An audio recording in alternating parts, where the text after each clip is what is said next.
आशा करता हूँ आप सब बहुत अच्छे होंगे। मेरा नाम है सिद्धांत अग्निहोत्री, स्टडी ग्लोस पे आपका बहुत बहुत स्वागत है। भाई चलो बात करते हैं वर्ल्ड प्रेस फ्रीडम इंडेक्स की 2022। चलो बात करते हैं। तो भारत की रैंक 150वीं है, 158, 180 कंट्रीज़ को रैंक किया गया है।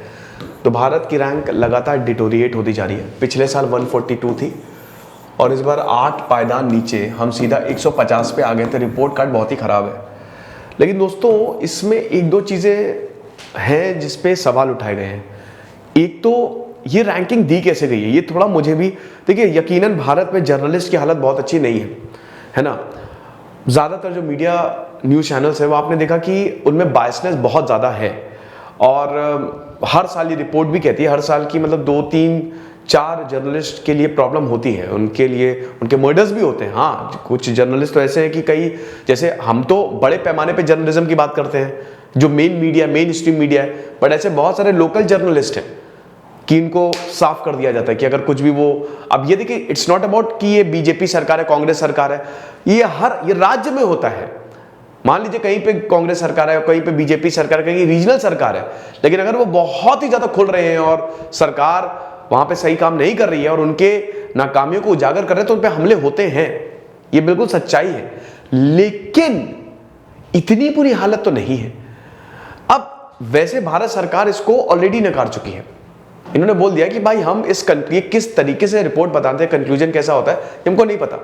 हम बात करेंगे, ये रिपोर्ट में कुछ सवाल हैं। क्यों सब, मतलब ये जब आप रिपोर्ट देखेंगे ना तो इसमें थोड़ी सी गड़बड़ लगती है, अभी हम बात उसकी करेंगे। तो इसमें जो भारत की पोजीशन है वो 142 है 150 में वर्ल्ड प्रेस फ्रीडम इंडेक्स, और पिछले साल 140 थी, 142 थी और इस बार काफी कम है। अब बड़ी बात यह कि जो भारत के नेबर्स हैं उनकी रैंकिंग ज्यादा है, ऊपर है, ठीक है। भूटान की 65 है, नेपाल की भी 127 है, तो इन सब की, श्रीलंका की, तो जो भारत के नेबर्स हैं, ठीक है, नेपाल को छोड़ के नेपाल की इंप्रूव हुई है और इनकी नीचे गिरी है, बाकी नीचे से। अब जैसे पाकिस्तान तो 157 पे आ गया है। अब मैं बताता हूं आपको, बात यह है कि भाई अफगानिस्तान 155 पे है और पाकिस्तान 157 पे। अब आप मुझे बताइए कि अफगानिस्तान 155 पे कैसे आ गया। ये तो एकदम समझ गई बात है कि भाई चलो, मैं कह रहा हूं कि बहुत बुरा है पाकिस्तान मीडिया, लेकिन अफगानिस्तान, सोमालिया ये फेल्ड स्टेट है ना। तो ये यूनाइटेड नेशंस ने बोला था अफगानिस्तान में तालिबान का राज है भाई, वहां आतंकी रूल कर रहे हैं, तो ये ऊपर कैसे आ गया, ये किसी के भी समझ के बाहर है। तो ये चीज है। तो अब आप देख ही सकते हो 3 मई को इसको रिलीज किया गया और ये रिलीज करता है रिपोर्टर्स विदाउट बॉर्डर्स, है ना। श्रीलंका की आप देख लो, अभी हम बात रैंकिंग में दिखा दूंगा, 146, बांग्लादेश 162, म्यांमार 176 पोजीशन पे है और नंबर 1, नंबर 2, नंबर 3 पे भाई डेनमार्क, स्वीडन, नॉर्वे, जो यूरोपियन कंट्रीज हैं वो हमेशा टॉप स्पॉट लेंगी। डेवलपमेंट है वहां पे, डेफिनेटली बहुत ज्यादा डेवलपमेंट, बहुत ज्यादा फ्रीडम है, वो तो भाई यूरोप रहेगा टॉप पे, वो डेवलपमेंट के मामले में हर किसी से आगे है और ये सच है। ये हमारा ज्ञान वृक्ष है, ट्री ऑफ नॉलेज। दोस्तों हमारी फैमिली को ज्वाइन करो, क्योंकि NCERT, banking, SSC, UPSC, memory training, time management और आपके पर्सनालिटी डेवलपमेंट, ये सारे कोर्सेज हमारे ऐप पे हैं। ऐप को डाउनलोड करो और अभी सारे कोर्सेज पे 25% ऑफ है। ईद 25 कूपन कोड यूज करिएगा, 25% ऑफ मिलेगा। प्लस आज शाम 5 बजे से ये कोर्स शुरू होगा। हम ऐसी टेक्निक्स आपको बताएंगे, 1757 से लेकर 1947 तक सारे इंपॉर्टेंट इवेंट्स आपको याद रहेंगे, कभी भूलोगे नहीं। ये आप देख सकते हो टॉप फॉलोअर्स कौन है, सबसे नीचे कौन गिरा। ठीक है, अफगानिस्तान की 156 रैंक है, बट इनका डिक्रीज है। पहले काफी बेटर थे ये, पहले मतलब इससे अगर आप पहले की बात करो तो इनको 122वीं रैंक थी, इस बार 156 पे आ गई है, बट फिर भी पाकिस्तान से ऊपर है ये। फिर उसके बाद म्यांमार बहुत तेजी से गिरा। अब देखिए ये जितने भी देश आपको दिख रहे हैं ना, इनमें तख्ता पलट हुआ है। म्यांमार में भी तख्ता पलट हुआ है, तो 176 सबसे पीछे इनको होना ही था। यहां म्यांमार में तो जर्नलिस्ट को ढूंढ ढूंढ के मारा जा रहा है। ग्रीस नीचे गिरा है, ये अजीब बात है, ये तो यूरोपियन नेशन है, डेमोक्रेटिक नेशन है। 38 पायदान पे नीचे गिरा है, 38 पायदान पे, पहले 90 थी, मतलब पहले इनकी 70 थी और अब इनकी देख सकते हैं आप, पहले 3 170 170 पे -38, ठीक है। 38वां पायदान नीचे गया। फिर सिप्रस आप देख सकते हैं 65, सिप्रस इससे पहले बहुत बढ़िया इनकी रैंकिंग थी। मेडागास्कर, फिजी, कुवैत, तो हांगकांग भी, हांगकांग -68, हांगकांग तो भाई बहुत ही ऊपर था, लेकिन 68 पायदान पे नीचे गिरा है वो, ठीक है। भारत 8 नीचे गिर गया है। अब राइज कौन किया है, इंक्रीज, भाई कजाकिस्तान 122 पे आ गया है, 33 पायदान ऊपर चला गया है। कीनिया 69, 33 पायदान ऊपर चला गया है। भाई कुछ अफ्रीकन नेशंस बहुत बढ़िया हैं, ये बात सही है। नॉर्थ मैसेडोनिया भाई 33 पायदान ऊपर चला गया है। तो ये सारे आप देख सकते हो, ईस्ट तिमोर, मोंटेनिग्रो, इन सब का जबरदस्त राइज हुआ है। अब आप ये देखो कि 5 कॉन्टिनेंट्स में क्या हालत है इस समय। सबसे बढ़िया आपको यूरोप दिखेगा, ये ग्रीन में, जो ग्रीन है ना, इसका मतलब बढ़िया, तो ये जर्नलिस्ट के लिए सबसे जबरदस्त है ना। देन आपको अमेरिका भी दिखेगा, यहां पे भी अच्छी डेमोक्रेसी, बढ़िया फ्रीडम है, तो ये भी। तो यूरोपियन और सेंट्रल एशिया में जो कंडीशन है वो जर्नलिस्ट के लिए अच्छी है। सैटिस्फैक्ट्री आप देख सकते हो, ठीक है। सैटिस्फैक्ट्री आप भाई देखो, अफ्रीका में आप देख सकते हो, ठीक है 100% की अगर बात करें। देन अमेरिका में भी ठीक है, एशिया पैसिफिक में ठीक है, यूरोप में ये मतलब देखिए इसमें 100% तो भाई यूरोप को ही मिला है ना। कलर कोडिंग से आई होप आप समझ ही जाएंगे कि कितने परसेंटेज भाई सैटिस्फैक्ट्री, प्रॉब्लमेटिक है, वेरी सीरियस है। अब वेरी सीरियस की अगर बात करें, वेरी सीरियस पे ही आते हैं, तो इसमें यहां पे आ जाओ, माइग्रेब और मिडिल ईस्ट में भाई सबसे ज्यादा 50% भाई वेरी सीरियस है, मतलब बुरी हालत है। देन एशिया पैसिफिक में भी अगर आप देखो, ठीक है, तो यहां पे भी, और सेंट्रल एशिया में भी आप देखो तो यहां ज्यादा तो नहीं है, लेकिन एशिया पैसिफिक में आपको ज्यादा मिलेगा। तो ये कलर कोडिंग से आप आराम से पॉज करके देख लेना। वर्ल्ड प्रेस फ्रीडम इंडेक्स के बारे में आप जान लीजिए।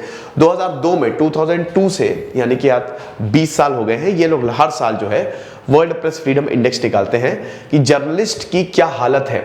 इसमें 20 सवाल होते हैं जो कि एक्सपर्ट्स तैयार करते हैं। क्या जर्नलिस्ट के लिए बढ़िया है एनवायरनमेंट, क्या इनके ऊपर अटैक हो रहे हैं, कितने जर्नलिस्ट मरे हैं, कितने जर्नलिस्ट के ऊपर अटैक हुए हैं, सरकार ने क्या क्या लॉ लेके आए हैं, सरकार से कैसे रिलेशन है। तो इस तरीके के काफी सवाल होते हैं जिसके बेसिस पे इसको तैयार किया जाता है, और 180 देशों का आकलन ये करते हैं, ठीक है। तो पूरा इवैल्यूएशन होता है एंड देन ये रैंकिंग दी जाती है। देन उसके बाद फिर मीडिया फ्रीडम वायलेशंस कितने ज्यादा हुए हैं, सब पूरा क्वेश्चन एयर ये तैयार करते हैं। अब नॉर्वे जो है वो पहले पे है, डेनमार्क दूसरे पे, स्वीडन तीसरे पे है, एस्टोनिया चौथे पे है और फिनलैंड 5वें पे है। तो सब यूरोपियन कंट्रीज है, नॉर्डिक कंट्रीज है, ठीक है।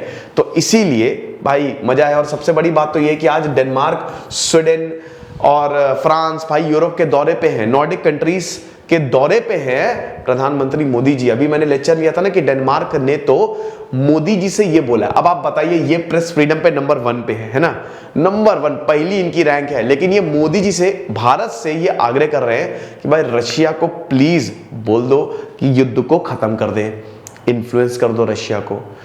तो ये बात है। तो रशिया जो है, रशिया 155 पोजीशन पे है इस समय, और पिछली बार 150 पे थे, और अब तो साइड से बात है भाई इनकी पोजीशन नीचे आएगी। चाइना 2 पोजीशन ऊपर चला गया। आप मुझे बताइए कि चाइना की तो हालत बहुत बुरी है, तो 2 पोजीशन ऊपर कैसे चला गया। 175 पोजीशन है, इन लास्ट ईयर चाइना की 177 पोजीशन थी, ठीक है। अब भारत का परफॉर्मेंस क्यों इतना पुअर है, देखिए क्योंकि यहाँ पे अभी रिसेंट टाइम में रिपोर्ट ने बोला कि काफी ज्यादा अटैक्स हुए हैं, रिपोर्टर्स के खिलाफ वायलेंस हुई है, पुलिस ने वायलेंस की है।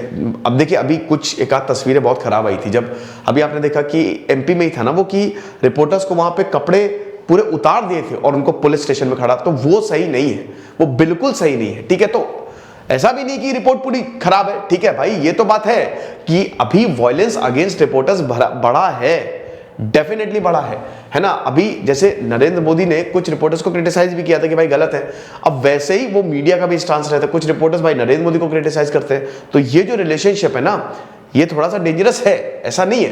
बट अगर आप रिपोर्ट में देखो कि मतलब इतना ज्यादा कैसे हो सकता है कि अफगानिस्तान को ऊपर रख दिया, टर्की को ऊपर रख दिया, भाई टर्की तो बहुत खराब है समय, ठीक है। देन मिडिल ईस्ट कंट्रीज को, सऊदी अरब को भाई पूरा का पूरा स्टेट कंट्रोल्ड मीडिया है उनका, पूरा का पूरा स्टेट कंट्रोल, बट स्टिल, ठीक है। तो यहां पे political activist on reprisal instigated by the criminal groups corrupt of local officials.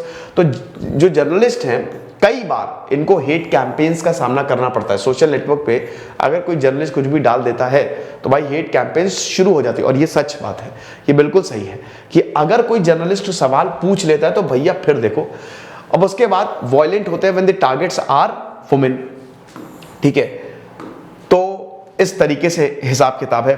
ये वर्ल्ड प्रेस फ्रीडम का एक रिव्यू जो मैंने आपके सामने दिया है। आप मुझे कमेंट बॉक्स में बताइए कि आपको क्या लगता है कि क्या वाकई में भारत जर्नलिस्ट के लिए बहुत डेंजरस है।